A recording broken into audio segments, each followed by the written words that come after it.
email. All right, good evening. This is the Rutland Town Planning Commission, and this is Thursday, February 15th of 2024. Let's begin our meeting this evening with the Pledge of Allegiance.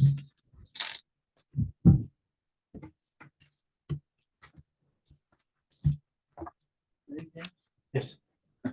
I pledge allegiance to the flag of the United States of America and to the republic for which it stands, one nation, under God, indivisible, with liberty and justice for all. Okay, thank you. Welcome, Mary Beth. On the screen, and we've got 7 members in attendance, so everyone can vote this evening. Approval of the agenda. Move to approve. Second. Now I have, we still have a set of minutes that have not been approved. I know. Since, I think it was December, it might have been November.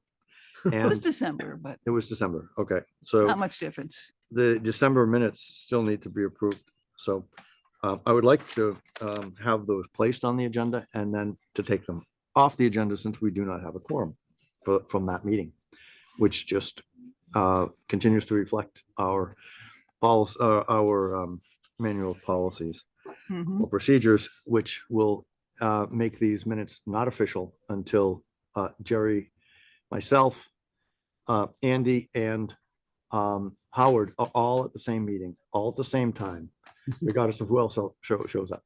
So Unless, yeah, let's do them by unanimous consent next time. If Bill and I can remember to put them on the agenda. We'll put them on the agenda. We'll get Does that sound good?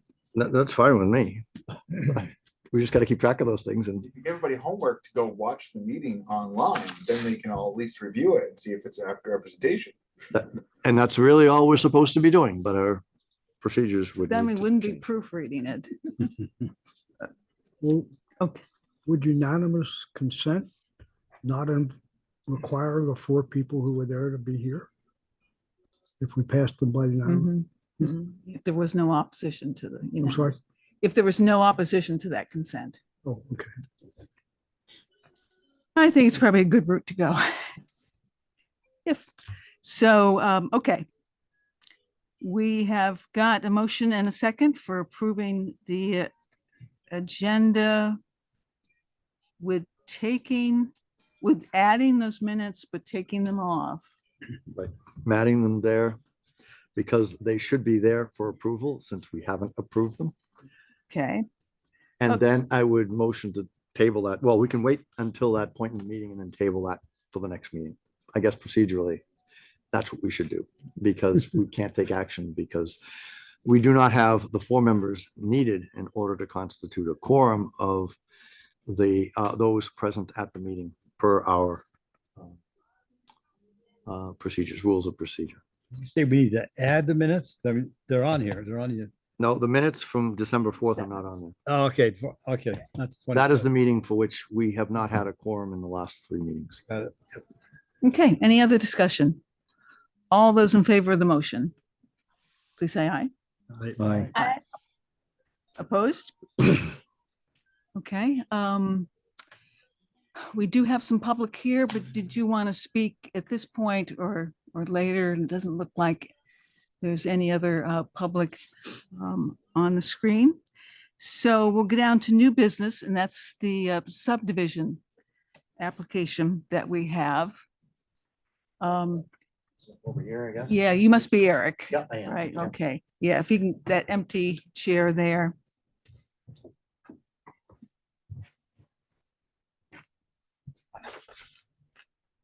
So welcome. Yeah, thank you. This is the Planning Commission. Yeah.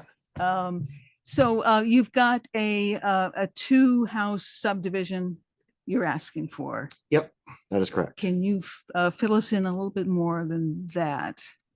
Who owns the property now? Who will be owning it? Right now, it's, right now, the whole property is owned by myself and Steve Wilk. As partners in common. Is that correct, Tony? So right now it's all owned that way.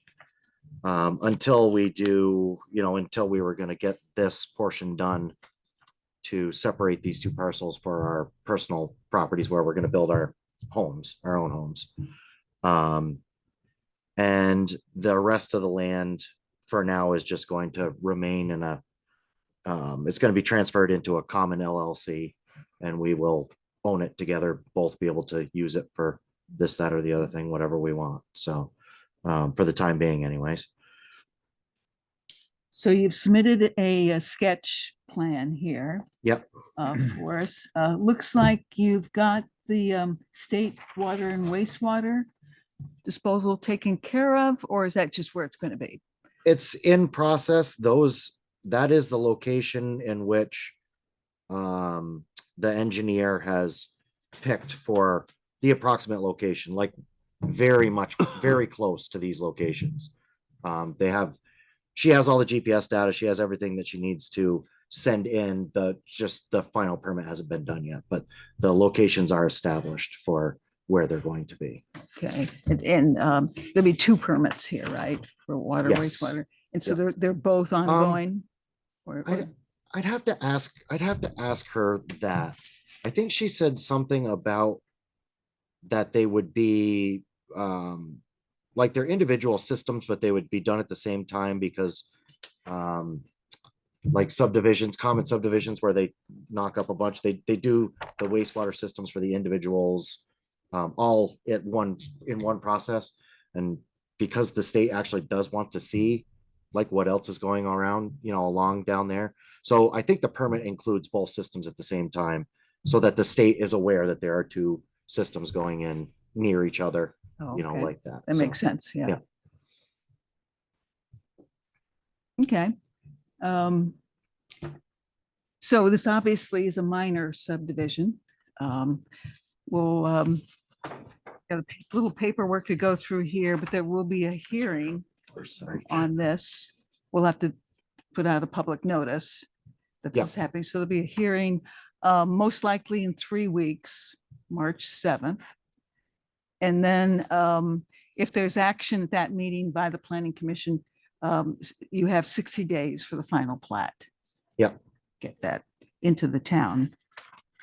So what's the acreage there? In The total amount for each lot. That's well, you talked about some property that's going to not be part of the plan here. yeah. Is this residential, commercial, or Residential. residential? Yeah. Okay. So that part that's going to be dormant, let's say. Yeah. Is that going to be assigned to any one of these so that you get the homestead certification on that or not? I don't believe so. Okay. I guess I'm not 100% sure on the answer to that question. I'm not Okay. confident, but So my question gets back to what's the total acreage in this? in this subdivision, it's Yes. 50 or 45 acres, sorry. Oh. 20.5 for this parcel and 24.9 for this one. Oh, okay. 44, the math would be 45.4 acres. Yep. right? The total acreage of the whole parcel that we own, now is 127 Okay. acres. This is kind of like the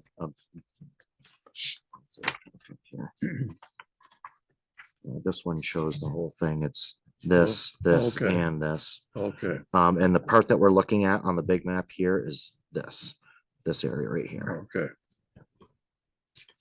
Okay. Yeah, the 8.5 by 11 copy of the parcel map shows that, shows the entire parcel. This one? No, the No, the other one? other one. So as we look This at one here. this sketch, let's just go through our list really fast, and then there's the waivers. Eric, I'd like to go over with you a little, we'd like to Okay. go over with you a little bit. So planning commission number one on the sketch plan, boundaries and area of contiguous property of owner. Is there, Well, I'm just confused as to where the rest of the property is. It goes, it's on the west side of North Grove Street, and then it also continues to the south side of the transmission line. If you look at this sketch right here, Norm, the small one right here, I didn't see it, excuse me. so while they're doing that, What are the other ones? boundaries and, I'm actually still confused. okay, Poke my head in over here. So where is it? Are we here? Are we here? The piece goes around here, goes way down And into it's here. set into here. This is set into here. Yeah, their two houses are gonna be in here. Yeah. This is what they're splitting. You see the transmission line coming through I here? do. Their property line is gonna go up here and split it into two, but they own all of this up here. Plus this, So I'm struggling. Is this a stream here? this, no, no, No, no, it's McKinley this is Ave. McKinley Avenue. This McKinley Avenue and North Grove Street. You turn right off of North Grove Street and come down for Route 7, right? To McKinley, yeah, yeah. but yeah, it's up, yeah. it's up near the corner of Grove Street. And Okay, so this is right bordering North Grove Street. Correct. So is Right this- along North Grove Street, yep. does it go like that? Yes, it does. That's the way. Then it it is. goes, I've wondered, but it only goes to the power line here, the edge of the power line. That's the orientation. So You all see of it? That's the power line right here. is over to this That's the side. Delco transmission line. and And what they're subdividing now is just these two pieces right here. This, so, yes, so if we can just Wonderful- concentrate on the wonderful. two parcels. Yeah. okay, one that fronts on North Grove and one that fronts on McKinley. Yes, sir. Yep, And this is the way it's oriented. correct. Basically. Yep. Jim, you see that? Looks like they Okay. enter it from McKinley. Can we come to order again? Yeah, but it shows it a little bit here too, but it's not like did cut it off a little bit here. Yeah, it's just. Wondered about. Right, yeah, for Yeah, sure. live right here, though. Well, I thought about like trying to cram it all, having Ray give me it all in here, but the I don't think we should. the lot is so big, then it like makes this part in question really small. It's just a question of orientation. Right, Okay. yeah. Let's come to order. Let's go through this list. For the planning commission, boundaries and area of contiguous property of owner. Yes, no, yes, yes, yes, yep, boundaries and area of property subdivided, Yes. yes, proposed subdivision lines, yes. name and address of professional preparer. Yep. Yep. Numerical and graphic scale of plan, date, and north arrow.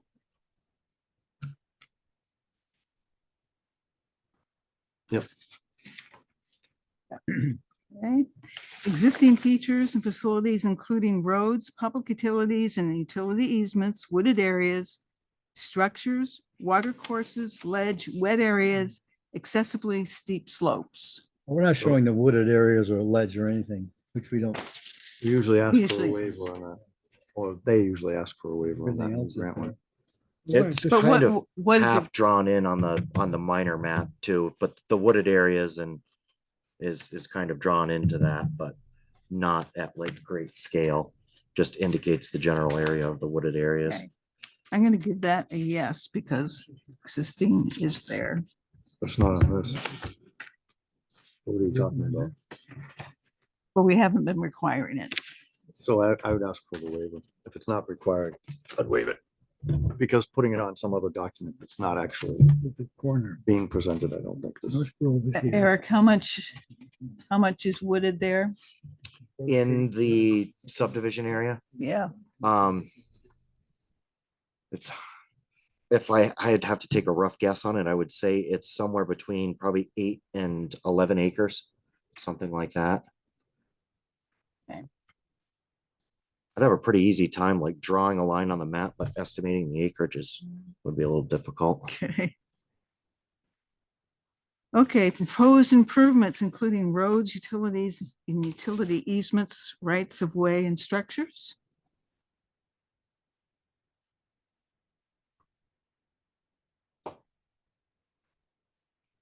I don't see any The- utility easements on Well, the here. Velco right away is on the south end of it. It's labeled. It's the very south end of this property. It's 150 foot. Mhm. That's the only. That's the only power line. Is that easement, the I think. dotted line on the far left side? That's correct. Yep. And it actually goes on a dog leg. Is that right? Mm, Or no? I don't think Not so. not really. No, it's just, Okay. That's just the property Okay. line for the other. Oh, the yeah, reason it the was dog leg that confusing- you're talking about is the property line. Right through the middle of it? Is that what you're No, looking at? Oh, that's no. not the one I was talking Oh, about. okay. I was talking about, you were talking about the far left on my map. I just highlighted it. It's this one. That's the far left. The dog leg is down here. That's still a dotted line. Is that a property line? Why isn't it solid? because it's just a right of way. It's an easement, a right of way line. So it is. The easement goes here and over to here. Is that correct? It's in that, yeah, that property, the transmission line goes straight. It just continues both ways. It's a straight line that goes This is through. all the way down here, Yep. running Yep. east-west or west-east. It okay. goes west, yeah, west east. And this is a different easement? It's a different property. It's Vermont Electric Power has an easement for that transmission line. They have like 150 foot right of way. Understood. I thought we were just talking about this. My question was about this line and what it represents here. That's a property line. To the adjacent. That's a property line now, and it's actually the edge of the right of way of the Velco right of way too. Oh, yeah. I think is what it is. But it's So now, that's my question. Does that right of way go north? And that's why it's a split line as opposed to a solid line, which would represent a property line, or no? oh, the right of way is actually going east and west. That's this here. You know, Okay, this is just a property line? that's the solid one's a property line now This because is not a solid line. That's why I'm asking. well, you're looking at the dotted line, the dash line? Yeah, the dash line. The dash from line, okay, From the easement Is- on the Velco power line to the property line that is over here. the dash line is the south right of way line that Velco owns. So that's the point that I made in the very beginning. This easement or right of way does do a dog leg. No, No, No? no. it no, does that's not. it. If you look at the legend, the use of dotted lines for an adjacent owner's property line and a right of way line are very, very similar. That's just that one going this way Is a property line. is a property line between, yeah, the Moore property and our property. It does look very similar in Yep. design to the Yep. right of way line. Right. I'm okay. All right, so we're gonna give that number 7 a yes, and the location map is there. So Eric, you did fill out our form number 2. There were a couple things looks like you had a question about. So these are the waivers. And you had a question about identifying title of subdivision. Identifying title of subdivision. What do we usually put in there, Bill?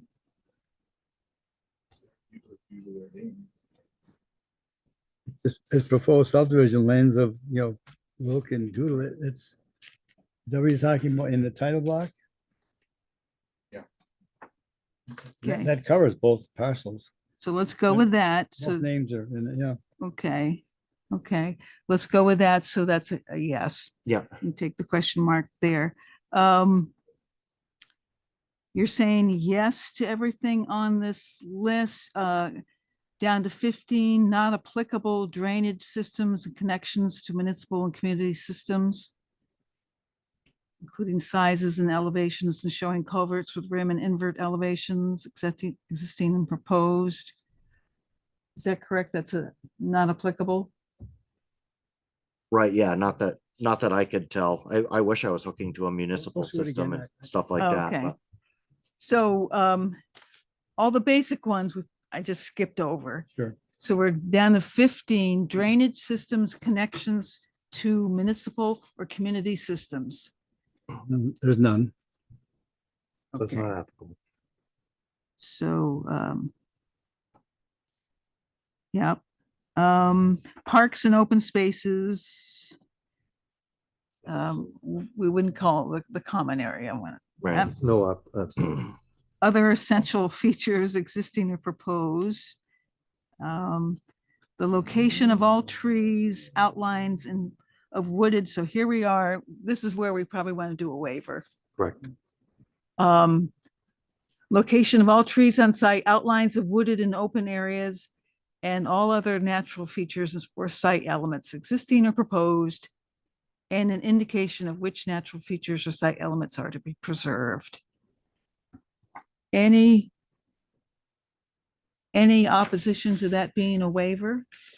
I have some reservations. I don't know if it's opposition. I can it's fairly wooded from what I know of it, at least the part that faces Grove Street. Is that correct? A very thin amount of it is, yeah. Okay. That's pretty, there's a little bit of wooded over there, but it's pretty open for the most part. Yeah, it's mostly open pasture. Yeah. But there is, I There's mean, some- like I said, I would say there's, there's somewhere around 10 acres of wooded area, mostly out by the power lines and stuff in that part. Yeah. But there is probably maybe 50-foot swath that runs along Grove Street that, inward, that kind of acts as a barrier between, Grove and the field there. I don't see why that can't be shown. I don't know what benefit it would be Well, it's really- necessarily. That's just it. It doesn't, there's no need for it, so to speak. This is, I don't think It's serves any purpose to show the, most of it's a buffer. yeah. Yeah. And there are no other natural features there? No streams, ponds? There is a brook that runs through it. And that should be shown on, Oh, or I thought it was, maybe it's not. No, it's not. I guess it's not. I thought it was shown on one of these maps. I know I have a map with it on it. Now, I here's think, where it crosses Grove. It's a small stream that runs right down through by the existing barn and house. Crosses under Grove Street from the swampy area on the west side of North Grove. Yeah, it shows a brook on this last page of where it crosses North Grove Street. Yeah, where's that? So, Right there. See, that's brook is hard to read, but there's a brook across. But it's not on this map. so what would we like to do with that number 18? Waive it. I would not, I Wait a think it ought to be shown on the plat. I mean, there's no hardship in asking it to be shown and, it would comply with our requirements without putting a lot of burden on the applicant. So I would not be in favor of waiving it to that extent. Any other discussion? Are we putting it to a vote? Um, Because it must meander, I mean, Why do we have the regulation if, I the question if it's not worthwhile? don't It's think one of we the things need that it. we're supposed to be doing and looking Yeah. at the regulations to determine whether they're still applicable. And I think that we've had a number of conversations at these proceedings where we've decided that we waive regularly similar requests, and we're hoping to move in a direction where we won't have to because they will not exist anymore, but they exist currently. And so my preference would be if we have a traditional stance on waiving them, I would vote to waive them as consistent with other proceedings before this body. Well, as a practical matter, it doesn't seem to impact what the intention is here. Right. So why we have it in the first place is, right, I'll is that a go- brook I'll- that dries up in the summertime? I'm not really sure. late this summer, it was not, but this summer was a little different than most. It wasn't flowing a real lot compared to, when it's wet, but, Okay. So in the interest of moving this along, all those in favor of waiving number 18 as we have in past applications, last couple of years, please say aye. Aye. Aye. Opposed? I'll go along with it. Mary Beth? Dana convinced me. Okay. Yep, aye. Okay, we'll do a waiver there. A couple more here. Contour lines based on accurate ground surveys or combination of ground aerial surveys at intervals of 5 feet of existing grades. Consensus to waive it? Is that what you said? That's what I said, waive, yeah, I'd waive it. Waive it. I don't have an objection. Pretty flat area Consensus. anyways, and doesn't, for what it's worth, I may end up with that data automatically because I need a bunch of it for here. And if I do, I'll provide it Okay. on the plat. Okay, So, that'd be great. Thanks, Eric. Thank you. Typical cross sections and profile of proposed grading, streets, highways, and sidewalks. I don't think there are any sidewalks No, abutting this property, but And no new streets. having walked those streets more times than I should. well, There are none. Barbara, is this an existing? I'm looking at two things. This seems to be the new gravel drive. Is that considered a street or not a street? Because that's running from McKinley. just a Oh. driveway, It's just the driveway. it'd be a driveway to the house. Two Just a very driveways. long driveway. Yep. yeah. Okay, so. Not applicable. Preliminary designs of any bridges or culverts which may be required. Not applicable. There is an existing culvert, but it's staying the same Okay, in the driveway, down by the road, by the old house. yeah, So I have a question, if we can go back to 18, we still may waive it. That's not my question, but that driveway is gonna cross parcel B, is it? And go into parcel A, or do I have them backwards? Yes, B into A. Does there need to be an easement or something for that? There will be, yeah. Okay. Like that'll have to be tied into our title work when we, Yep. when we actually have them subdivided and can sell the lots to ourselves. Right. So, Well, I mean, just for future. Yeah. Generations that, oh, yeah, yeah. that would be. Yeah, it's no, Okay. definitely, it'll definitely have the right of way there, so. okay, and then next one is all parcels of land proposed to be dedicated to public use and the condition of such a dedication. Not applicable. Right. And we have this crazy last one, requested waivers, variances, and the reasons therefore. Any other suggested waivers?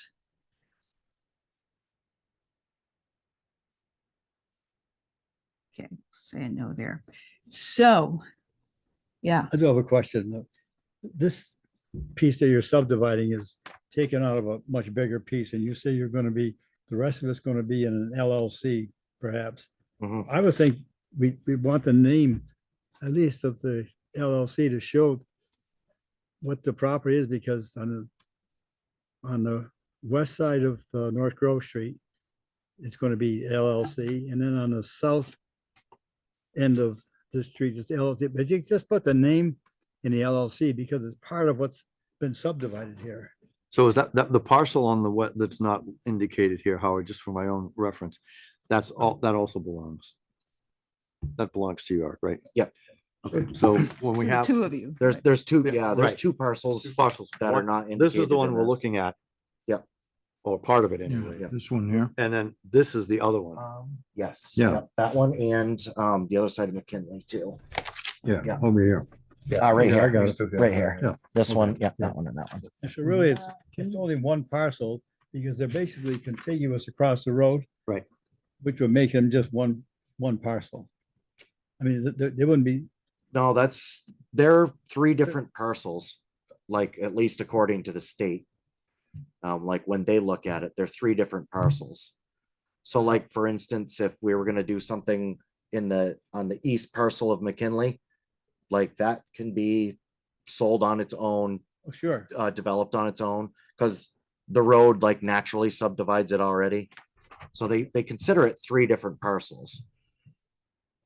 You're correct on that, but in the grand list for the town, if it's gonna be Oh, in the yeah. same name ownership, Yep, it will be yep. just shown as one parcel, total acreage for both Correct. pieces. You can always separate them and split them up.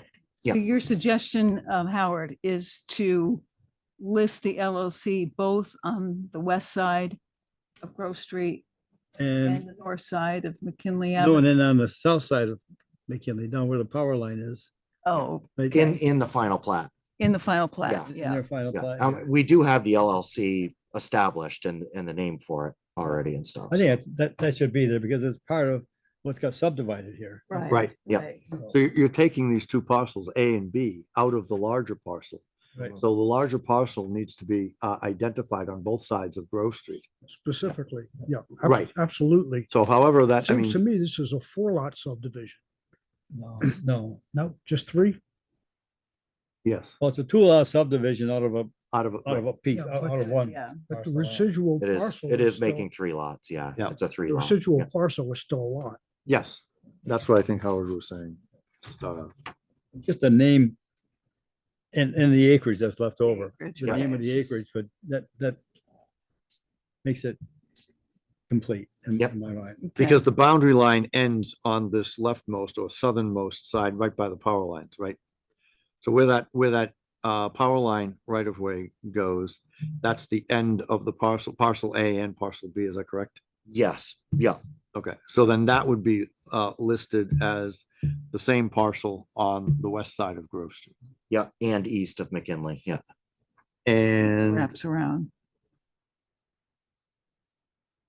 east of McKinley, Well, not east of McKinley. not east of McKinley, no. East of North Grove Street. Oh, is this yours over here too? West, it's over, yeah, that's. That's ours yours too? E- East of McKinley is ours too. Oh, okay, so there are actually Oh. 3 parts on. That's right, there is a piece over here. Yeah, there's 20 acres. That's on it. here, that's this part. Yep. Okay, so we have Yep, on yep. this map that you've given us, we have part of 127 acres. And then down here on the south side of the map, we have part 2, that's part 1 of 127 acres. This is part 2 of 127 acres. Yeah, that, And this is over here is part 3 of 127 acres. Yeah. And so out of part 2 of the 127 acres bordered by the roads, you are carving out 2 parcels. Yeah. Yeah. So parcel A of part 2 and parcel B of part 2. yeah. Can and I then- ask, Yeah. Andy? why not? Why aren't you just gonna subdivide these other 2 right off right now? I mean, Like the other side? Yeah. I don't know, because I don't know as if we ever want to do anything with them. We might just want to ride our side by sides there. I don't know. I want to oh, sell okay, them or I anything, just- so. I mean, and that's kind of why, I mean, it's a harebrained idea, but that's kind of why we're leaving them in common, is because it sort of gives, we're good friends. It gives us all the land to use, both of us, Mhm, what's okay, left over. It's yeah. like 70 acres or 80 acres left over, and we can kind of just do what we want with it. And east of McKinley is really nice down by the river to just hang out, and don't really want stuff down there. So, So that piece on the east side, the surveyor could just show where the property lines start to give an indication of where that fits. yeah, And then put the LLC name in there is. Yeah. So we're giving you enough direction for what we're looking for. yeah, you're looking for an indication of the bordering properties and probably the, past survey. There is a survey on these, so we can give you the remaining lot sizes on the other 3 that are left. It's 1950 and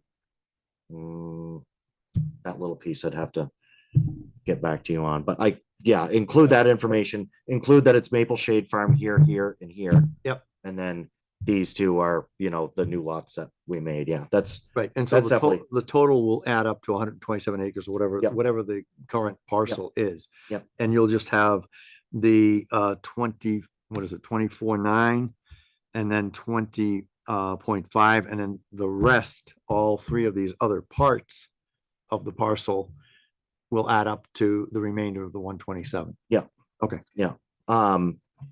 Yeah, and just so you're aware, I mean, this was a very basic sketch that Ray provided That's me because all- Yeah, that's it was all we had to require. start with or whatever. And so it's going to be, you know, his final is going to be very in depth compared to this one. Yeah, So, yeah. Yeah, it's just one of the reasons why we called you in here yeah, initially. right. So, does March 7th work for you for a hearing? As far as I know, or no, March 7th. Do we have anything going on then or no? That's 3 weeks from tonight. I think that, do we leave that That's the 10th that we leave, I think. New York for the 8th.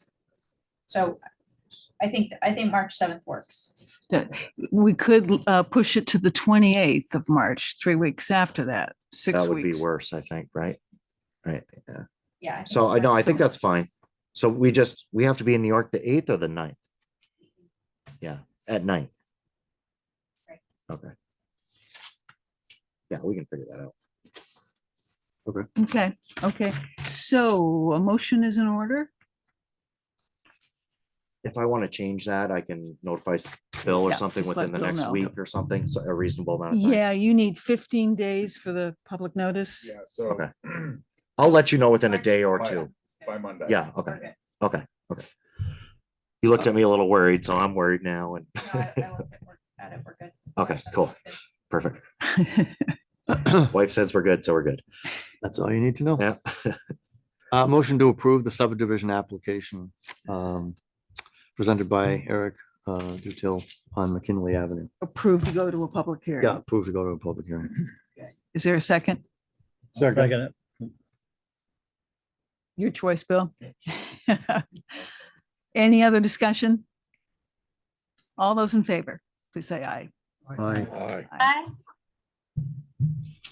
Opposed? Okay, thank you. Perfect. Thank you so much, guys. Appreciate it. Yeah. Gets a little tedious working through it all, but It's remarkably easy, actually. So, or at least so far. okay, thank you very Great. much. Thank you so Have a much. good Thank evening. you. Thanks. Yep. Have a great night. It's too easy.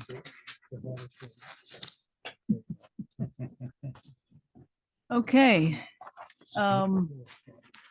Didn't want to see Bill leave the room right now, but because we're gonna do some screen sharing. So we've got 3 guests tonight to talk about river corridors. I'm stalling a little bit to get Bill back in the room. You folks want to introduce yourselves? Shane and Kyle and Sarah. Welcome.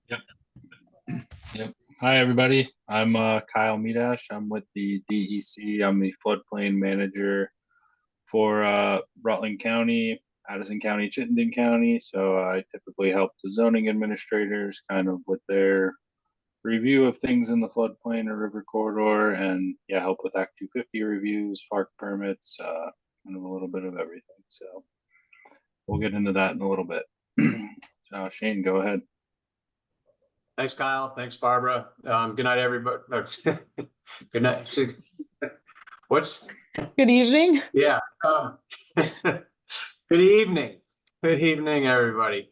I am Shane Jakewith. I am a river scientist and watershed restoration program manager with the Vermont chapter of the Nature Conservancy.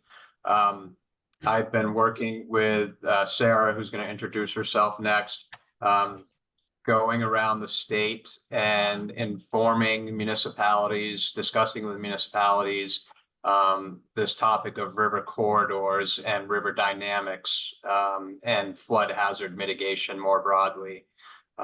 So I'm here with Sarah. Sarah is going to give a present for us tonight. I'm going to sit in the background, and if any questions come up that I can help answer, I will do that, but otherwise you won't be hearing much from me. So I'll pass it over to Sarah. Thanks, Shane. Hi, everyone. My name is Sarah Noyes, and I am the flood resilience educator in a co-funded position with the Nature Conservancy and Lake Champlain Sea Grant. Lake Champlain Sea Grant is a program funded by the National Oceanic and Atmospheric Association, and we're based at UVM. And our mission is to help develop and share science-based information that will help benefit economies and environments in Lake Champlain Basin communities. So we're really excited to be here tonight and really excited to be collaborating with Kyle and the DEC floodplain management team. Great. Well, thank you for joining us. Yeah, Sarah, why don't you try to share Okay, and start the, let's see.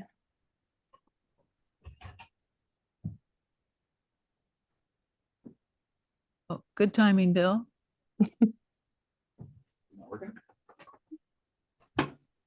Just started to try to, Okay, can you guys see my screen right now? Yes. Yes. Okay. Yes. yeah. Okay. Now we see it full screen, Sarah. You see it full screen and it's in presenter mode, not in the, Yep. okay, great. Awesome. Okay. So tonight we are going to be talking about how we can reduce our exposure to flood hazards with a focus on river corridor protections. Just to give everyone a little overview of what we're going to be talking about tonight, I'm going to start off and give some background on Vermont flood history. We're going to explore together some of the factors that make our floods here in Vermont so damaging. And then I'm going to hand it over to Kyle, and he's going to talk in more detail about how we can reduce our exposure to flood hazards through floodplain management, more specifically through river corridor protections. And then we'll have time for questions at the end. But before I get started, does anyone have any questions now? Mary Beth, can you see everything? Yes, thank you. Okay. And Joe, if you want to move the chair to be Oh, more may I? comfortable. Yes. Thank you. Where should I move it to? You're fine. Outside. Okay. And everyone can hear me okay through my microphone? Yep. Yep. Okay, Loud great. and clear. Great. That's what I like to hear. All right. So let's dive right into it. So Vermont has a long history of these large scale flooding events, as you all are probably aware of. These 5 floods that we have right here on the screen were identified by the National Weather Service as our 5 kind of largest and most costly floods in the past 150 years or so, starting in 1869, because that's when that data was started to be collected by the National Weather Service. And the flooding of this summer would kind of qualify in this group as well, but that has not been cataloged by the National Weather Service quite yet. But in addition to these large scale events that get a lot of media attention, Vermont has a lot of frequent regional scale floods.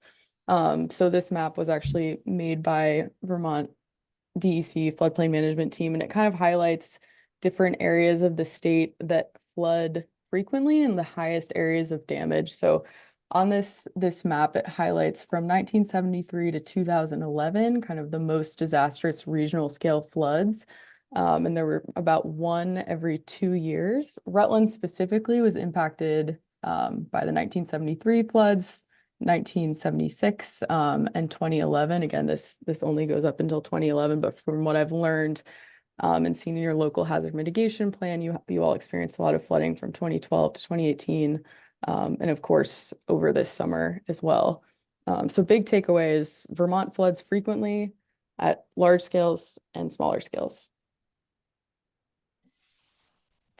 And the types of damage experienced from these floods, we're going to talk about kind of in 2 categories. The first is inundation damage. So damage caused by rising water, and this water will kind of spill out into areas that aren't normally wet. So this is a kind of a classic picture of Montpelier. And the second type of flooding is erosion damage. And this happens when our rivers are moving so fast that they actually kind of jump their banks, and the whole river will move, overtake, and just kind of dominate the riverbank, taking out anything in its path. So here we have a pretty striking image of some erosion damage that took out a road. And oftentimes it will take out structures in its path as well. It can carry structures downstream. And over 80% of Vermont's flood damage is a result of erosion. So that is going to be a big focus of our talk today. So what are the factors that make our floods so damaging here in Vermont? It's a combination of these 4 points that we're going to go over together. The first being precipitation, the topography we have in our state, where we've chosen to develop in risky areas, and then historic efforts that have been made to try to protect our risky developments. So Vermont is considered to be a wet climate. And over the past 50 years or so, our precipitation patterns have been increasing. You can see we're up here in this darkest blue kind of blob, where it's from 1958 to 2011, the amount of precipitation falling in heavy events has increased by 74%. And that is predicted to continue to increase into the future. So on top of the fact that we have water moving through our system at all seasons because we have a wet climate that is getting wetter and will continue to get wetter over time. Vermont also has very mountainous topography. So we have steep and narrow river valleys, and this leaves not much room for development. So historically, we have chosen to develop in the only kind of flat land that there is, which just happens to be land very close to rivers. So here we have kind of an aerial LiDAR shot from Huntington, Shane's hometown. He got this shot for us. And this showcases, we have our river kind of running through the middle here, and you can see over time where that river has meandered back and forth and kind of carved out this space. We have these steeper cliffs here to the south and to the north. And I guess if you were choosing to develop somewhere, you wouldn't be able to develop here on this cliff. But over time, we've chosen to put developments kind of right in that more high flood prone area zone right next to the river because it is flatter. So in response to the creation of, putting our developments right next to the river, we've done a lot of work to try to protect those risky developments that have had a lot of unintentional consequences that have made our rivers more dangerous and our flooding events more destructive. So historically, it was thought that it was actually better to straighten and kind of streamline our streams. This headline here, I'm not sure if you all can read it from how far away you are from the screen, but it says dynamite streamlined streams. Crooked streams are a menace to life and crops and the areas bordering their banks. So there was this big movement to straighten all the streams to make way for agriculture or transportation corridors. And it was actually around the same time too, after both of the world wars, there was a lot of large machinery that got shipped back to the US. So there was a lot of large kind of dredging machinery that could be used to do this. So it was a time of big change from taking rivers from their natural state of kind of having these beautiful curvy meanders to being these straightened ditches, essentially. So here's a visual of the natural shape that a stream will take. It will, meander back and forth, expending its energy over time and space, slowing down. It's a very fluid shape. But we have straightened many of our channels to accommodate, like I was mentioning before, agriculture, transportation corridors, development. So this picture here on the right is the Huntington River, and it's been straightened and pushed up against this valley wall. So it's been pushed all the way over, and it has been totally straightened. I think it's striking here in this image to look at these kind of angular turns that the river's forced to take. It's quite the contrast to our meandering river of the West Branch of the Pasupskit on the left. And when we straighten our channels, we're actually making them more powerful and more erosive. So when we straighten our streams, they're covering less distance, so they'll flow faster. And I like to think about the analogy of a skier on a ski slope. So when you're skiing down a ski slope, you'll take these, big turns to slow yourself down. But if you were to ski down that same slope and just go straight, you would be moving a lot faster. So in these historic efforts that we've made to make room for our development, we have made our streams more powerful and destructive. Another strategy that we've used historically to control our rivers is to dredge them and dig them out. And we're going to walk through why dredging is not the most effective flood mitigation strategy. But first, we're going to take a closer look together at this more natural channel. So when we have a natural channel that isn't dredged, it has relatively low banks here that you can see on the left. And it's really easy for the river to spill out into its floodplain here on the left side.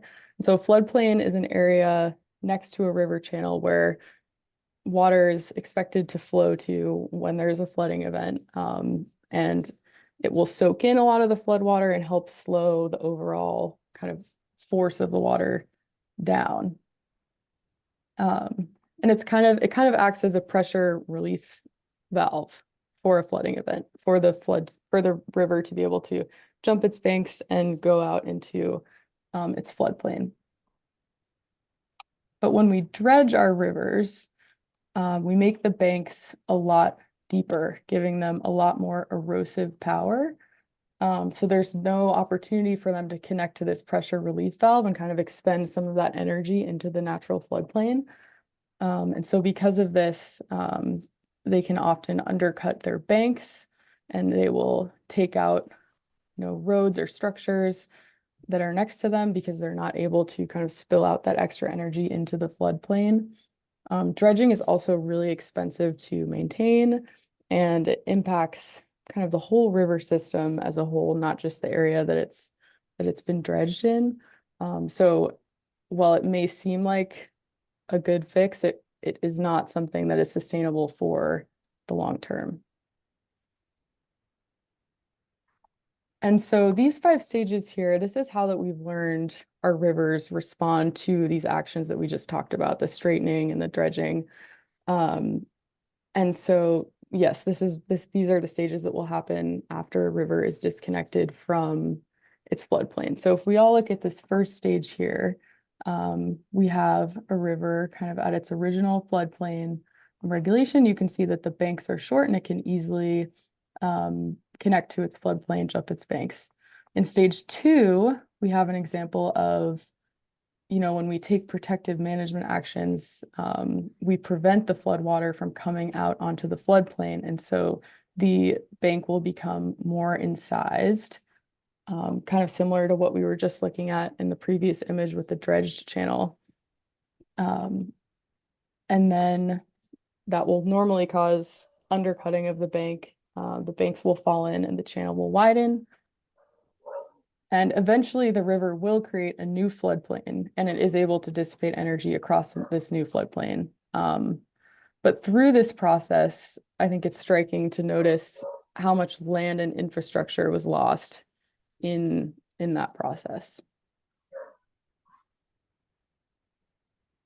So the Vermont Department of Environmental Conservation has assessed over 5,000 miles of Vermont rivers, and they've been actually in the field doing this. This is not modeling of any sort. It's actually boots on the ground, people taking this data. And 75% of the streams that they assessed are in these 3 unstable stages of the channel evolution, this incision, widening, and then stabilization phase. So that kind of gives you a good picture of what state our rivers are in right now, and most of them are in that unstable, more dangerous, destructive channel evolution phase. So while we can't go back in time and change historically where we've developed and the flood or the river management techniques that were taken in the past that have led us to this state of having most of our rivers in this unstable phase, and we can't control the weather. We do have a lot of actions in our power that will help us going forward to protect our communities from future harmful development that Kyle is going to talk through. So with that, I will hand it over to Kyle.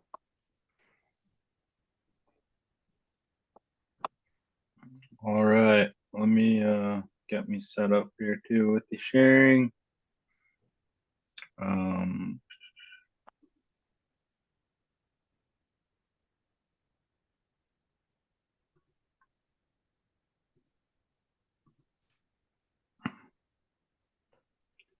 All right, do you guys have that, or you have presenter view? Not Yeah, presenter view.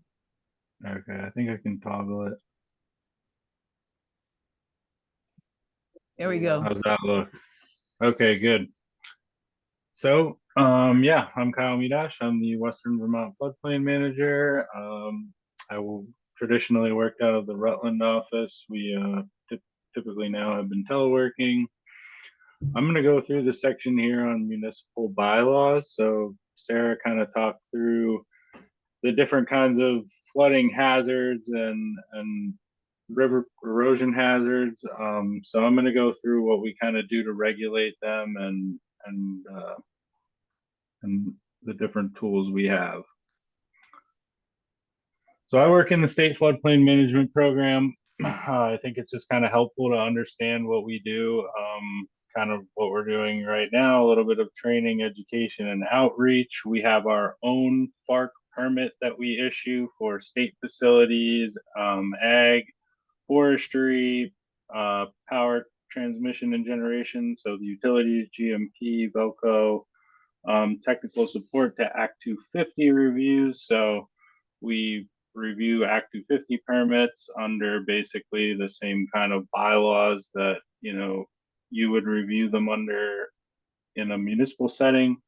We provide support to the municipalities, both in the post-flood permitting sense, and then in this sense for your bylaws, and also in the sense of when you do get a permit for development in a floodplain or a river corridor, I'm here to help you through that and help you through your regulations and kind of permit that accordingly. This, I just wanted to throw a plug in. If you Google search flood training, our site is the first thing that comes up. There is a ton of information on there. There's a video called Making Room for Rivers that's about 5 minutes long. I didn't really want to add it into this for time's sake, but if you are curious about this after today, Google search flood training. Feel free to get a hold of me. You know, there's a ton of information we have put together online, and take the time to go through it if you're curious about any of this stuff. So communities must adopt, implement, and enforce flood hazard area regulations. This is a minimum requirement by FEMA if you want to participate in the National Flood Insurance Program. As a community, you're doing this protection of public safety fees, reducing future flood damages, but you're also making everyone in your town eligible for federal flood insurance. That's residents, businesses. So anyone can buy a federally subsidized flood insurance policy. Also, disaster relief funds, grant funding for new structures and things like that in town. By participating in the National Flood Insurance Program and enforcing your regulations, those are the benefits that you get. And one of the challenges of the way the National Flood Insurance Program is set up is it's a national program, so it's administered at the community level. In Vermont, over 80% of our towns have adopted some sort of higher flood standard than the FEMA minimums, recognizing that we do have a prevalent flooding issue in Vermont. Many only minimally exceed the FEMA minimum requirements. Some go as far as prohibiting development altogether. So there's depending on the planning staff at the town and the interest in it, you can really, there's a FEMA minimum set of regulations that you need for the program, but then you can go all the way up to, like I said, prohibiting structures if that's what your town desires. And the FEMA minimums do allow for new development to increase flood height, so increase that flood risk. I mean, I think there's a lot of literature out there, a lot of discussion right now on how the FEMA minimum standards are not adequate for Vermont in particular, or generally. They kind of focus on more of how to develop in floodplains rather than, flood protection and floodplain function, which is the next point. They do not prevent floodplain function. We have a little graphic here. I'll talk about the floodway. So that's kind of that area right around the channel that has high velocity, and the water's really moving through that area. And then you kind of have your fringes out on this area, and FEMA regulations do allow to fill this, and then you get that increase in flood elevations.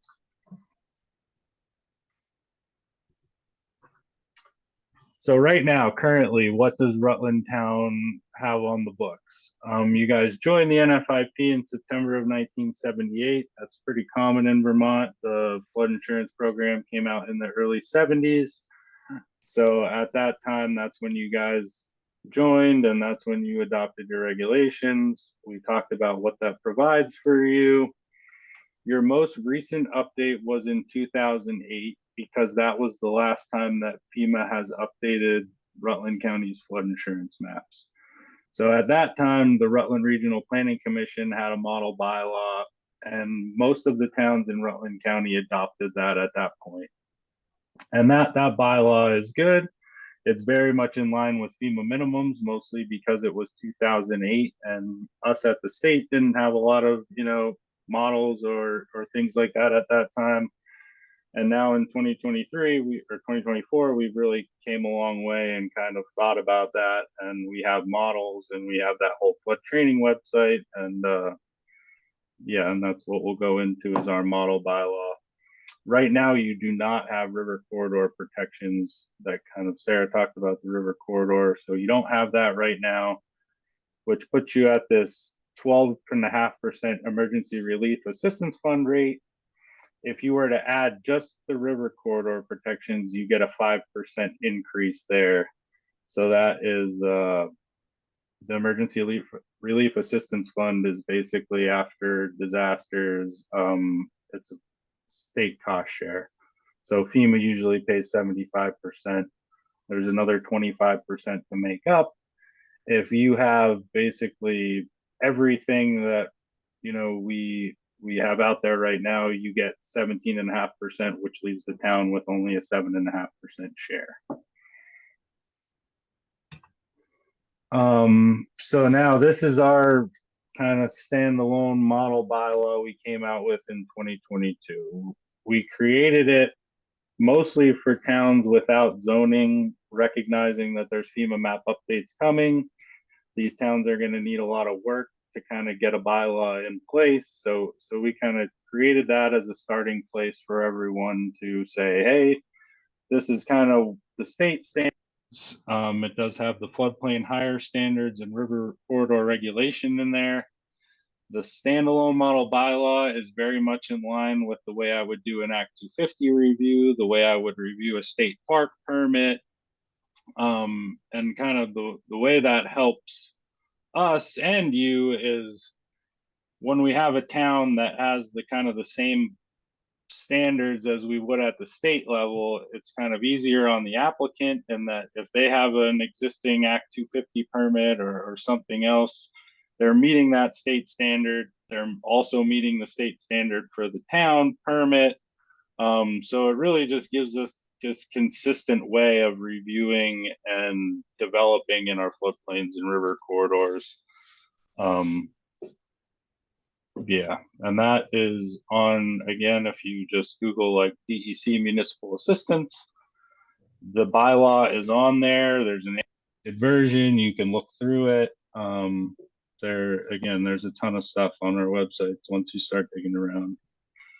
And also, this is a pre-approved by FEMA. So as we come through with these map updates, 6 months before FEMA releases the maps, they're going to say, hey, we need to see all the town's bylaws and make sure they're up to snuff. And what this does, and by us providing this, is like, hey, they have the state model, they should be good. So ease of review at that map update time. So what are the higher flood standards in our model bylaw? So for new construction or a substantial improvement, we require 2 feet above the base flood elevation. The FEMA minimums are just elevated to that base flood elevation. So we give an extra 2 feet of elevation protection for things like, you know, other encroachments in the floodplain, climate change, just kind of giving you that extra height in case the water rises above what FEMA has mapped as the base flood. And then new critical facilities, material storage, junkyards, it kind of keeps those out of the flood hazard area. Critical facilities would be like police, fire, schools, hospitals, things that you probably need in a flood. And then material storage and junkyards, just kind of water quality standpoint, keeping those petroleum products, things like that out of the waterways. Again, new structures in the FEMA floodway. We talked about the floodway. That's an area right near the channel. Even in the FEMA minimums, if you wanted to develop in there, it's pretty hard to do because you have to do a hydraulic analysis, make sure that that water is not getting diverted, that water is not going to rise. So that's really not new. One thing I do like about bylaw is it clearly defines what is exempt, what is permitted, what is conditional use.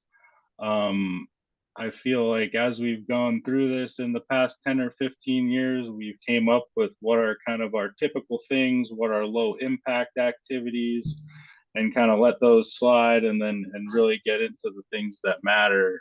And then the last thing is kind of an idea of no adverse impact, NAI, which means like no fill. You don't want to fill your floodplains, and you don't want to have a loss of flood storage. So if you were going to fill somewhere in a small amount, you would look for an area somewhere in that same floodplain, in that same area where you could remove an equal amount of material, just kind of for a little bit of play for smaller projects. You wouldn't do it for a massive housing development or anything like that, but if you had to elevate your house or something like that and you had an area to fill out, you could do that.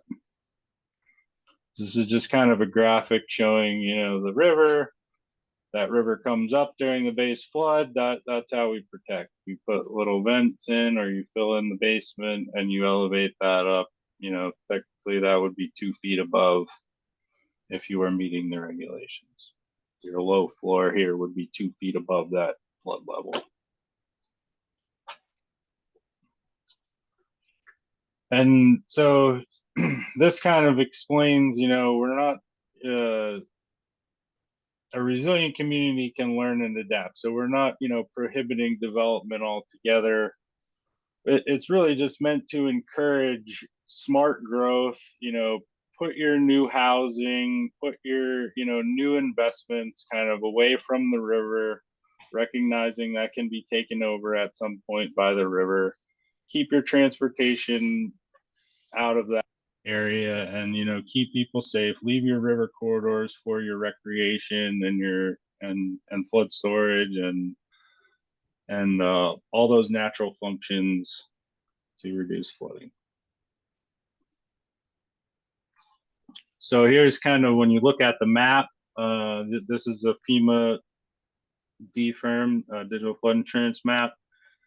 You can see that floodway is that hatching. So that's the area you really don't want to put anything new.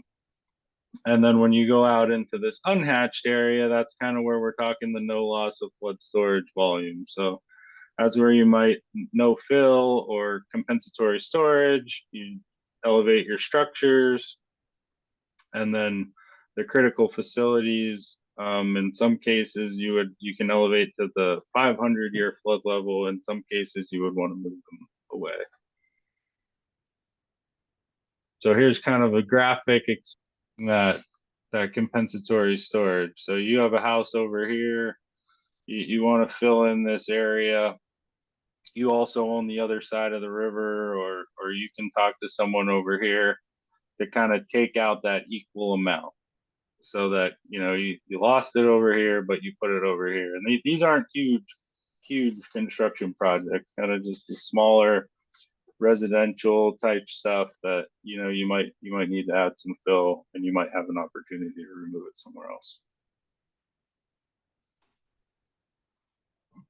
So here's like kind of our NAI standard now for the river corridor. We just talked about that was all flood hazard stuff. So that's kind of the higher protection from that inundation standards. Now we're talking the erosion side of things, that river corridor. And this red line here is meant to depict the river corridor. And what we're really talking about is not building any closer to the river. So if you were here, you wouldn't want to put, a house or a shed or things out here where the river could eventually take them away, or something that you would put here that would warrant you to put riprap all along this bank to protect this thing. You want to keep that kind of stuff out of there. Just preserving that river corridor so that the river can wiggle side to side and deposit sediment and erode the banks and do its thing, straighten out that slope, and over time you have a least less erosive setting. So now we're in the river corridor. What are the things that we can do? How do we, manage development in the river corridors, recognizing that there's already in the river corridor? We don't want to build new things closer, but what happens if there's things in the river corridor and we want to kind of still build in there? So you have what's called infill. So this brown box represents one structure, or, really an above ground investment.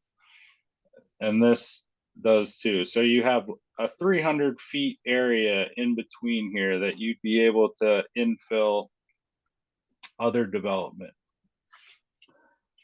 So that's the infill. That's a 300 feet, in between existing things. You get beyond 300 feet, now you're looking at this.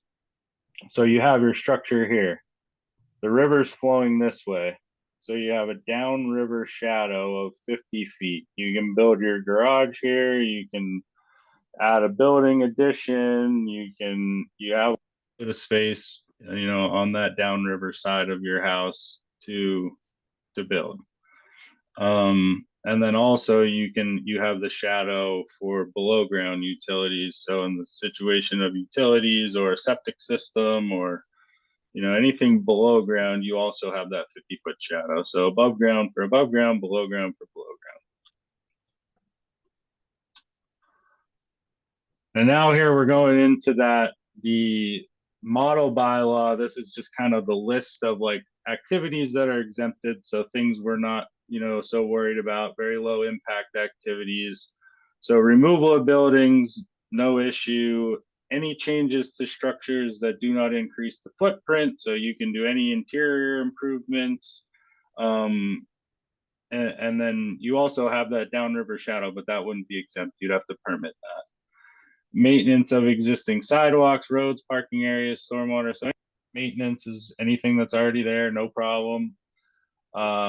Functionally dependent uses. So these are crossings. Your culverts, your roads, your bridges, recognizing that you have to cross streams at some point.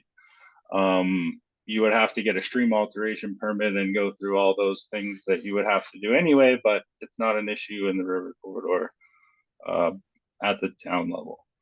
Planting projects, it's pretty self-explanatory. And then subdividing lands, what we were talking about earlier today, you wouldn't have to worry about river corridor or floodplain if you were not developing, just subdividing. And then your permitted uses. So you still have to meet that infill and shadowing criteria, but small accessory structures, you just get a permit. building additions, the 50-foot downriver shadow, you can get a permit. Any kind of utility improvements in existing way. So if you already have an existing right away and you're doing some utility improvements above ground or below ground, that's permitted use.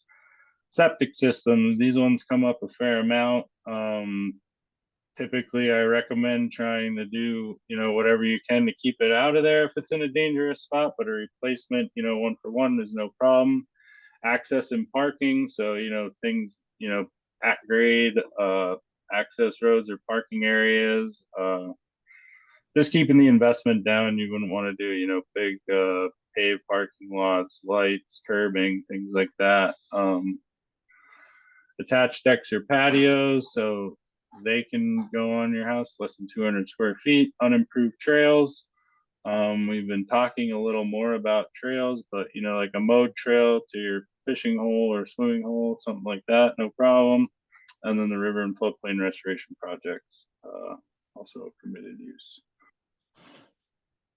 So yeah, and I just have my information there. I am always available if you ever have any questions. I've been pretty busy lately, so I try to get back to people as soon as I can. But yeah, if you ever wanted to talk about these, if you're a property owner and you have a specific property you want to look at, I can kind of give you a quick rundown on it. Yeah, anything like that. So yeah, thanks everyone. And yeah, does anybody have any questions?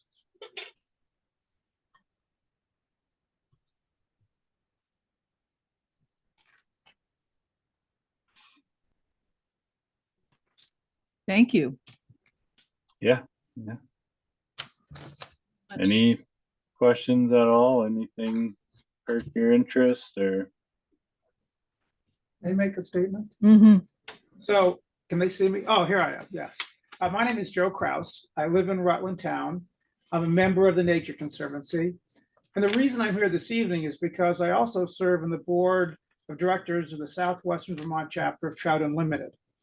For the last 50 years, we spent most of our efforts working in Bennington County, the Meadowee, the Battenkill, the Walloomsac, and all the rivers down that way. We have concluded that we are long overdue addressing the watersheds and river corridors and resiliency in Rutland County. So we are starting to explore what it is we might be able to do to contribute to the efforts that you're all undergoing currently. To that end, we have a meeting scheduled with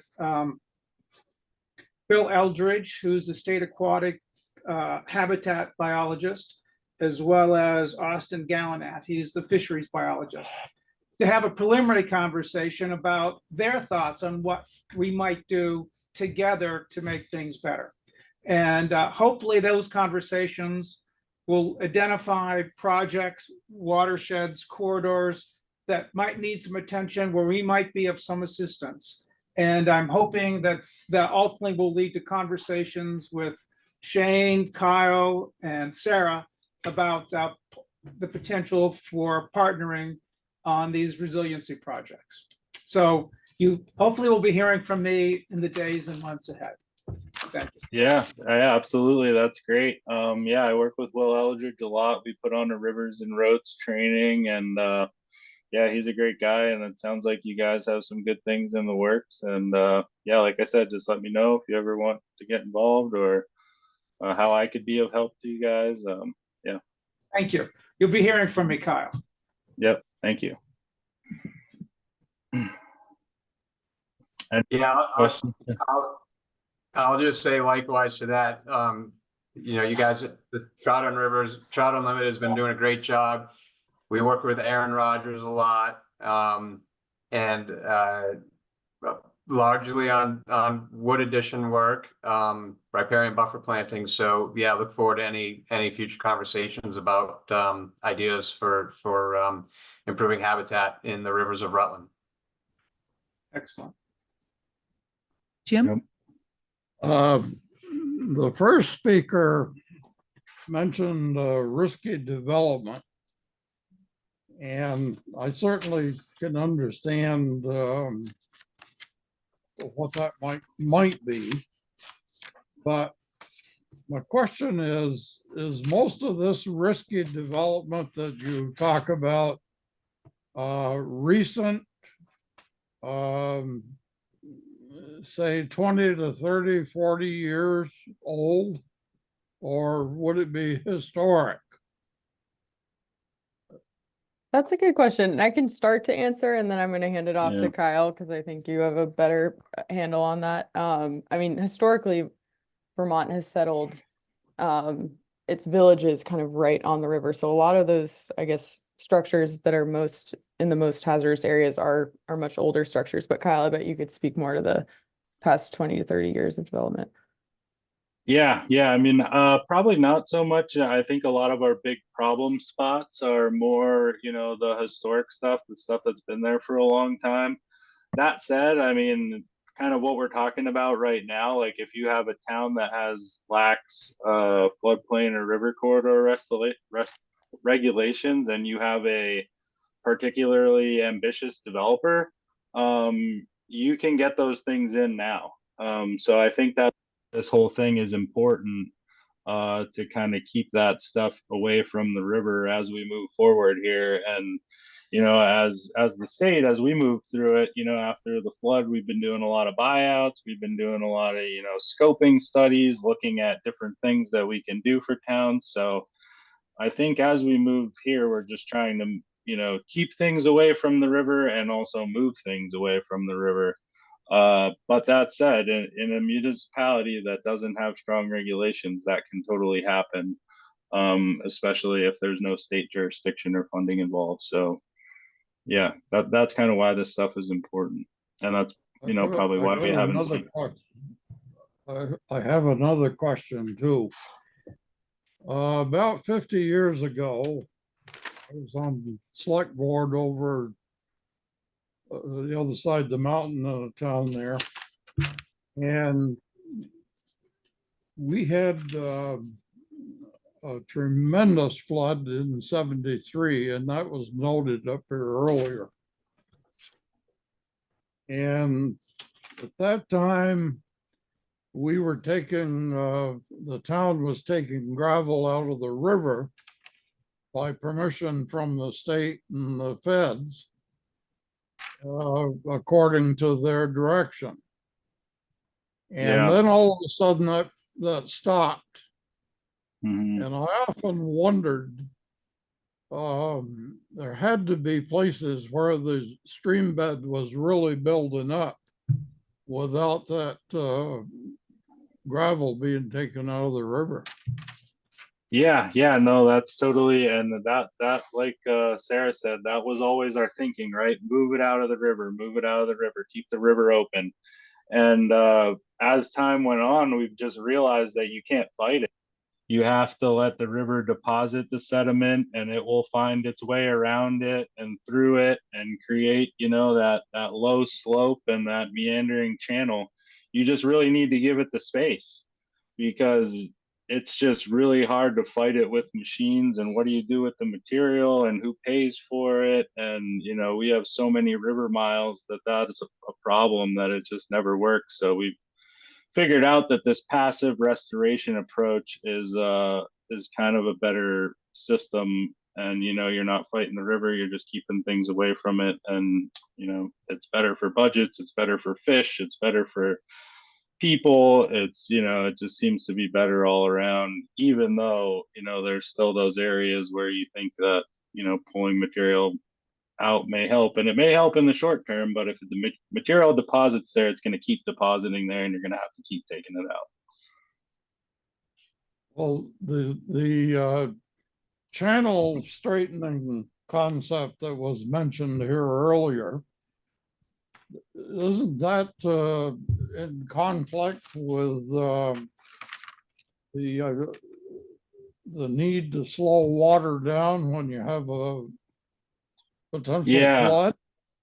Yeah, and I think maybe you just mixed it up there. Sarah was kind of explaining that that's how we kind of got to this point, because we used to streamline the streams, And that's kind of where a lot of our destruction came from. Whereas now we're trying to go back the other way and make them more natural like they were, you know, a couple hundred years ago. Okay, thank you. Yep. Could I jump in and add, I want to add a little something to the question about dredging. And just to add a little bit more to that, if we think about the fact that, you know, 80%, approximately 80% of all of our flood damage cost results from erosion damage, right? Versus inundation damage. So inundation is when the water comes up, everything gets wet, the water drops back down. We go into all of our structures, we got to dig out all the sediment, we got to cut out all the wall board for 3 feet above the floor, right? And get all the wet destruction out. And that's pretty expensive. But the erosion damage, you know, and Sarah had a couple really good pictures of erosion damage. That's like when Route 4 gets taken out during Irene, right? And, you know, a lot of our transportation infrastructure gets taken out because the river just massively fails the banks. Houses come into the brook. That's the really expensive stuff. And what we've realized is that when we settled the landscape, built structures along the river, because it's a really developable place, right? Well-drained soils, flat ground. It works really great for development. But, you know, after 5, 10, 15 years, we recognized that we were getting wet all the time. So oftentimes we dredge the channel to keep the water in the channel out of our basements, out of our fields, et cetera, right? So, but what we did when we did that is we disconnected that flood water from that floodplain pressure relief valve. And all of that energy that used to spread out across the floodplain was trapped in that river channel. And all that flood water and its erosive energy went to work on the channel bed and banks, and the channel started cutting downward and getting deeper and deeper until eventually the banks started to cave in.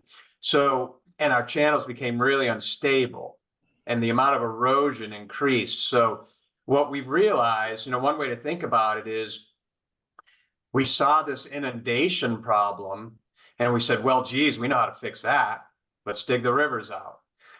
What that did was that traded that fairly expensive inundation problem for a really expensive erosion problem, right? So that's an important point, and that's one of the things that's really influenced the larger scale thinking around dredging as a flood mitigation practice. That really, it's just taking the inundation hazard and trading that out for an erosion hazard, which ultimately is much more expensive. Does that make sense to anybody? Yeah, that's great. Great. Thank you. This could be for any of you. How would you describe the situation in Rutland Town? I mean, part of the town has the Otter Creek coming through it. So that's something to pay attention to. But most of the town is like in a valley. So what are the dangers upstream, you know, coming from upstream to, you know, a place like Rutland Town, which is pretty flat? Yeah, I mean, you have the East Creek drainage, the Tenny Brook drainage, so you kind of have that on the north side of town. And then the Otter Creek is, you know, pretty amazing. I mean, it floods in some spots, but it's mostly has a lot of wetlands near it. It has a lot of conserved land anyway. So I don't see that one as a huge threat. There's not really a lot of development near it or in the floodplain either. Your biggest thing is probably like, that's probably the most destructive that I could think of. Because a lot of the stuff kind of up in the headwater, the headwater areas also has a lot of farmland and kind of bigger parcels. So there is some storage up in that area too. Yeah, I mean, in terms of Rutland Town being in a valley, I think you're better poised than a lot of other places. But yeah. I don't know if Shane, you have anything to add to that. You know, guys don't have a ton of flooding issues right now that I know of. Right? We've escaped them recently. Yeah. Yeah. Like, where are your big problem spots? Oh, I would say along the Otter Creek. Yeah. Well, just in center Rutland, right? Because there's Yeah. the historical buildings Mhm. along Business Route 4, and so like Yeah, into that's Longway, that's flooding. probably the biggest where yeah, exactly. Along Route 4 there. Mhm. But there's not a lot of neighborhoods or anything, like it's mostly, bigger, Commercial. probably unoccupied stuff when it's flooding anyway. We have one Hopefully. unique advantage. The headwaters of East Creek are behind a very, very large reservoir that has an immense storage capacity. So that protects us. The reservoir is operated so that to optimize it for power generation, but it has the secondary impact of flood control. If you took a look at East Creek after Irene and Mendon Brook was obliterated. It was hard to recognize. There was no significant damage to East Creek at all because of that storage capacity there. So that gives us an advantage that most towns do not have. But there's always this discussion about should there be a release from that dam and how much, and just playing that game, how much rain is going to fall. So how much do we need to release? And Yes. Where does it go? It follows a natural riverbed. But to my knowledge, there's never been flooding. This was an area I was responsible for one time in my life as a result of planned releases from the reservoir. The utility controls that too. They watch it very carefully using the generation and going into a spring thaw. They really are looking at that reservoir and drawing it down and being prepared for things like this. They've done that forever, for many years. Yes. So that's a big help. Close to 100 years. in Rutland Town, there's probably more, there may be more structures and people on the small streams of the river corridor than there are, in some of the larger parcels that are, in the river corridor itself. So it'll be a matter of convincing those people who live on a brook or something like that, that they can help the problem, or that they can help the town by limiting some development there. Do you have any Yeah. advice for us for making that case?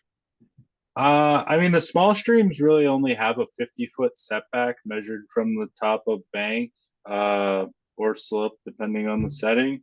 So I don't know if there's any, real small parcels, or it's just kind of a 50-foot no disturbance setback. So no ground disturbance, like you could have your yard in there, or, trees or landscaping or whatever.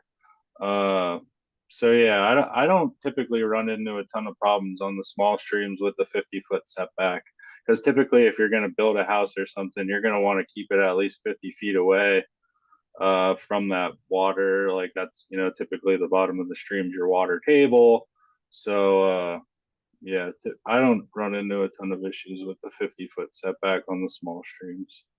Yeah, I mean, the biggest things like I saw was probably like on the East Creek kind of like post road area where it goes under Route 7. There's some development on the other side there in the river corridor.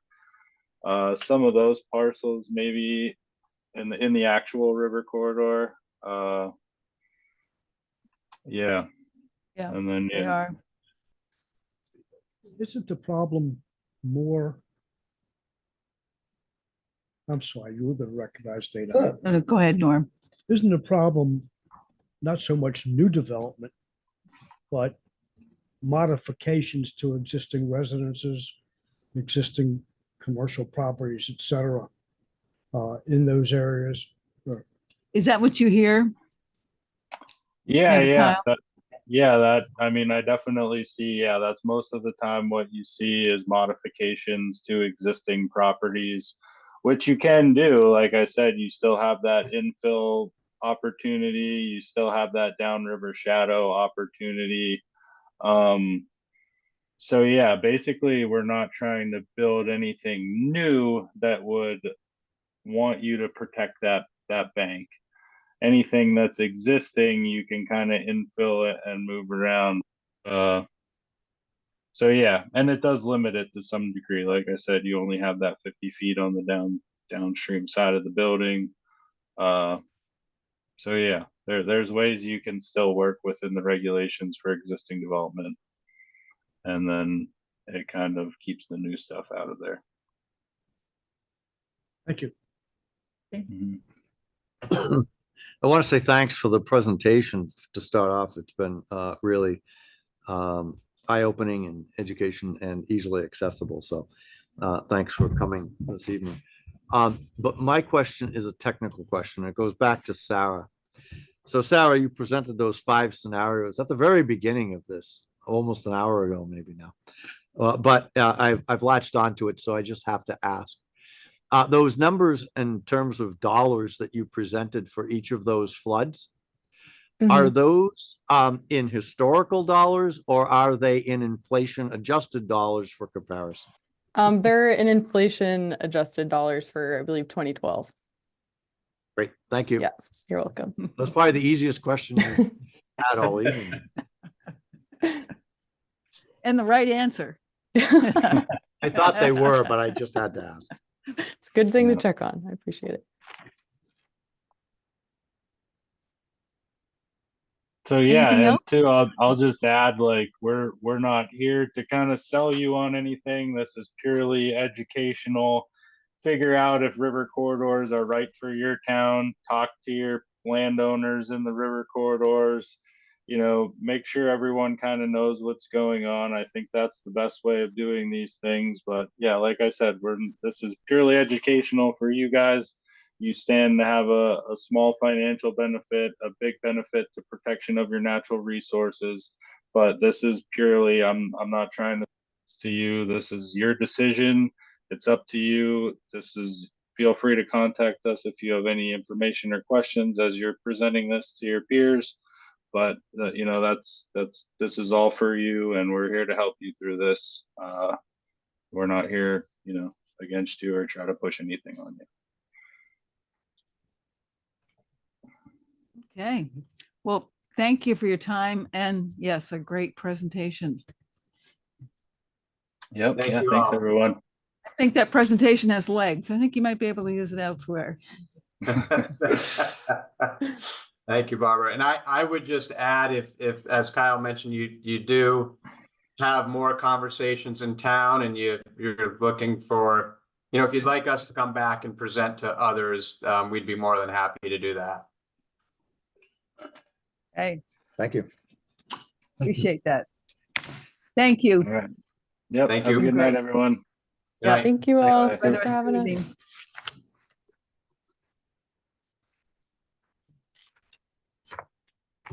Any afterthoughts or should we just, I have a few if you want to hear them. of course we do. Motion to- Thought number one, I think it was Kyle that mentioned the Google search for flood training. That would be worth us looking at some future meeting ourselves. It's Okay. only 5 minutes. And I think it would be worthwhile for us to educate ourselves with that. I think it could also potentially be used as an education tool for a presentation to the public. Thought number one. Thought number two, Barbara, I had whispered to you about whether we have the model bylaw already, and have we looked at that? I just don't remember. Yeah, it's been a while though. We have, okay. That might be another thing that we would want to get back and look at, and then decide how much of that we might want to present to the public and what kind of doses. And Then the third thing is I think we should add Joe Kraus to our outreach and education team. Whether he wants to be on or not. You asked me what I had for thoughts, so those are my 3 thoughts. If you'll make that motion, I'll second it. I'll make a motion. And the only thing is, the amendment is without, Can't you adjourn the meeting quickly? That's just kind of add to fun. your motion without compensation. Now, understand, Mr. Kraus and I know each other. well. I do understand that. So do I, so do we. Yeah, What's the status of the flood maps being updated? the FEMA flood maps. Yeah, It's still a few years off. And Kyle was mentioning, when they come out, your bylaws should be updated. You don't really have bylaws, but it would be good to have this river corridor protection. It would grease the skids a little bit with FEMA. But it's still like 26 or 27 before we even start reviewing them for Rutland County. Yeah. They're working their way around the state. Can we do anything in preparation for that? Anything serious, or do we have to wait for them to come to us? We kind of have to wait for them to come up to show us the drafts and such. And be part of the process. But we can begin the education process before we actually look at the actual adoption of the river corridors themselves. Yeah. And I think that from this meeting this evening and from the presentation by the team, it seems to me that that's the right approach to take to help people better understand what's at stake and how they can be part of a solution, and what is in it for them as opposed to the constraints that they might be thinking. Right, there's a lot more meat to that. I mean, when the maps come out, there may be some sections of town where the floodplain shifts a little bit, but it'll be pretty minimal probably. And I think that the perspective from Trout Unlimited would be a good one for town residents to understand. That's why I was kind of volunteering you. I think you'll find with the high water table that we've had for almost a year now, that there's going to be some significant changes when the water drops, so we can see what's underneath. I really do. What do you think is After underneath? living with the White River over there that's huge. And you get that thing full of water, you got a problem.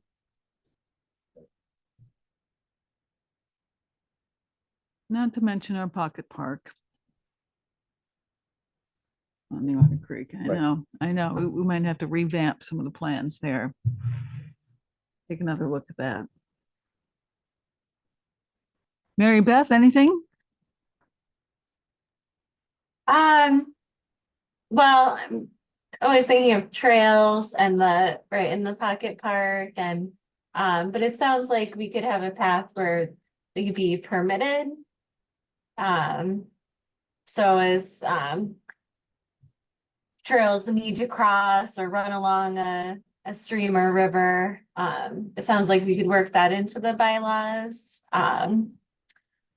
to consider, just because in river corridors, I think recreation is still important, like you mentioned, mode paths. But that would be one thing that I would look at if we were developing the bylaws. Yeah. Yeah, not to consider them just only dangerous. Right. Okay. Okay. We shall move on this evening to the rest of the agenda and wrap up this meeting. Very quickly in old business, the survey, remember that Housing Navigator survey? So it's actually doing pretty well in Rutland Town. It has about 70, this was more than a week ago, had 70 respondents. And quite a few comments about where housing should go. Oh, So, Nice. Good. yeah. So that should be interesting to read through those. When it's done, I think Logan at RRPC wants to leave it open till March. So I just recently put it on Front Porch Forum to get some more visits and some more people filling it out. So we'll see if that works. In addition to the website, the town website. Or is it on there? It's on the town Facebook Yep. page. But it's not on the website. No, I don't have a good spot for it, but it gotten some attention on the Facebook page, so. Yeah, that's good. Yeah, quite a bit. So I think it's in the minutes that it's going to be on the town website, but we'll get to that in just a second. Anything else? Any announcements from anyone else? Not a fire happening right now. I got just one comment about the survey. I did it today. And I think there should be more space in there for personal assessments and personal views. It's pretty limited. And the other thing that I was troubled with, that you would have a whole selection of choices. There might be 7 or 8 of them there in a couple blocks, and you can only pick one. And there may be reasons that more than one should be picked. Okay. Thank you, Jim.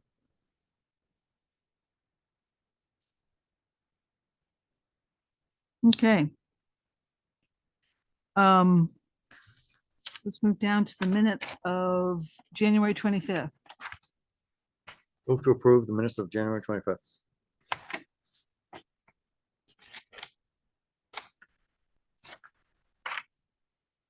Is there a second? I'll second it. Okay, thank you. I stand corrected. It just said we'll put it on our digital platforms. I interpreted that as website, but as well as other things, but that's why I asked. Is there room on the website? It's a spot that we can put it that somebody's gonna actually find it. So we don't really have like a the cure for all our surveys. We don't do them very often. So Mhm. I can probably call it a place. to do it. And I can work on pushing people there. Yeah. I mean, it gives more than one place to find it. That's all. Yep. Yep. Okay, any other comments on the minutes? Okay, all those in favor of the minutes, please say aye. Aye. Aye opposed. Abstain.